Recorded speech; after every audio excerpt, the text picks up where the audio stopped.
sini saya akan menjelaskan tentang teori kecerdasan buatan.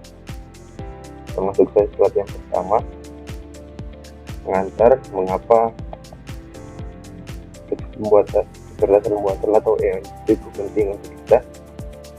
Kecerdasan buatan atau AI bukan lagi fiksi ilmiah, melainkan kekuatan transformatif yang membentuk masa depan kita dari cara kita bekerja hingga berinteraksi. AI mengubah setiap aspek kehidupan. Memahami esensinya adalah kunci untuk menavigasi era baru ini. Ada 3, yaitu efisiensi operasional.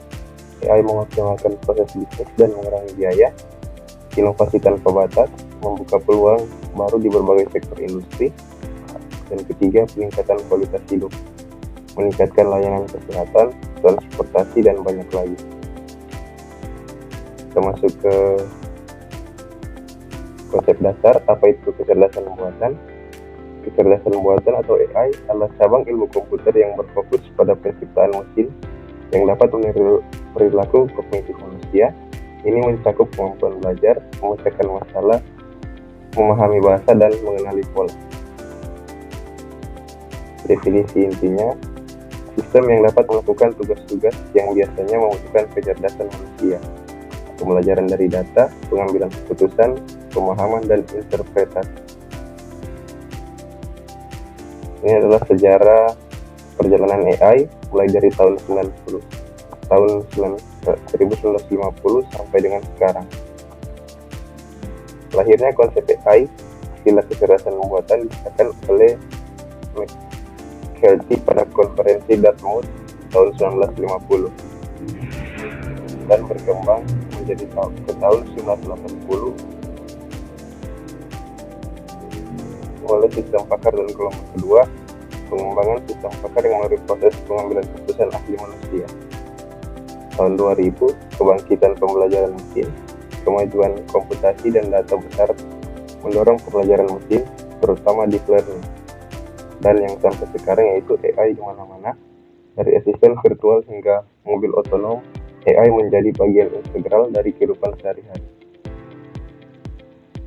Perjalanan AI telah menyaksikan fase surut, tetapi setiap musim dingin AI selalu diikuti oleh periode inovasi yang lebih besar, didorong oleh kemajuan teknologi dan peningkatan pemahaman. Klasifikasi AI, jenis-jenis AI dari ANI hingga AGI terbagi 3.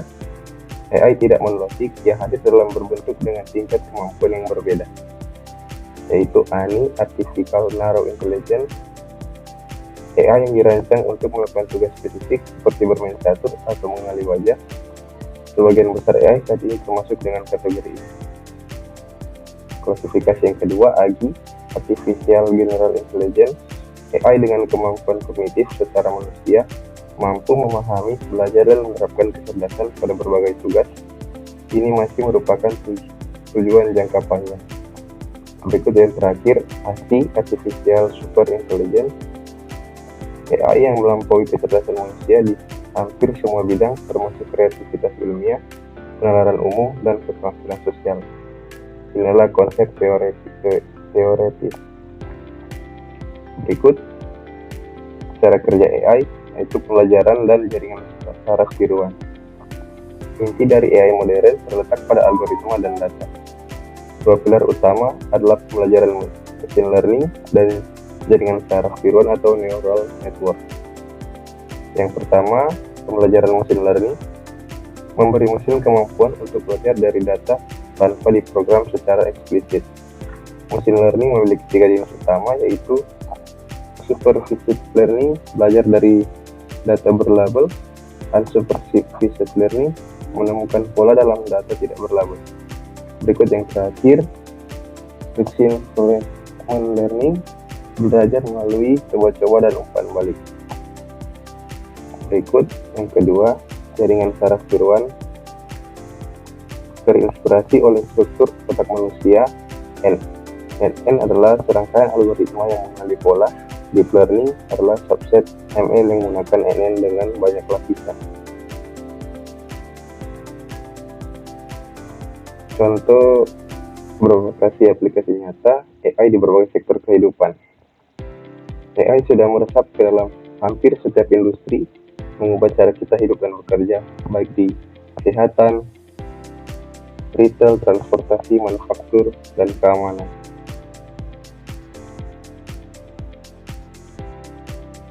Inilah contohnya di bagian kesehatan, yaitu diagnosa penyakit, penemuan obat, dan personalisasi perawatan. Pada bagian retail, rekomendasi produk, personalisasi, pengalaman belanja, dan manajemen inventaris.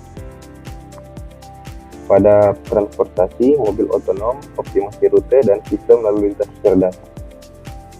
Manufaktur, yaitu robotika, pemeliharaan prediktif, dan kontrol kualitas. Di bidang keamanan, deteksi penipuan, pengawasan cyber, dan analisis ancaman.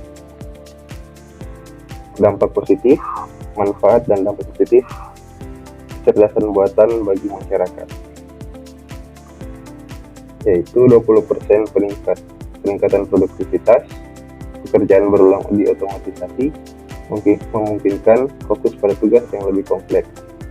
45% pengambilan keputusan lebih baik, analisis data cepat dan akurat mendukung keputusan strategis. 35% inovasi sosial, solusi untuk masalah global seperti perubahan iklim dan kelaparan. AI bukan hanya tentang otomatisasi, tetapi juga pemberdayaan manusia untuk mencapai potensi penuhnya. Tantangan AI, tantangan dan etika dalam pengembangan AI. Seiring dengan peluang, AI juga membawa tantangan dan pertanyaan etis yang perlu dijawab. Tantangan utama, bias data. AI dapat mewarisi dan memperkuat bias dari data pelatihan. Berikut privasi data. Pengumpulan data besar menimbulkan kekhawatiran privasi, keamanan, potensi penyalahgunaan AI untuk tujuan jahat. Dampak pekerjaan, pergeseran pekerjaan akibat otomatisasi.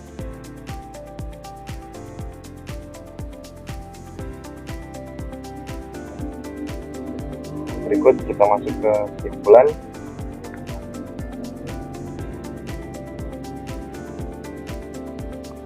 Masa depan AI dan kesimpulan sebagai kita berinovasi. Masa depan AI sangat menjanjikan dengan potensi untuk menciptakan inovasi yang tak terbayangkan, namun kuncinya adalah pendekatan yang bertanggung jawab dan etis. Yang berikut, kolaborasi. Penting untuk kolaborasi antara peneliti, pengembang, pembuat kebijakan, dan masyarakat. Regulasi, diperlukan kerangka regulasi yang adaptif untuk memastikan AI berkembang secara etis. Yang ketiga, edukasi, meningkatkan literasi AI di seluruh lapisan masyarakat adalah krusial. Sekian presentasi tentang kecerdasan buatan AI. Terima kasih.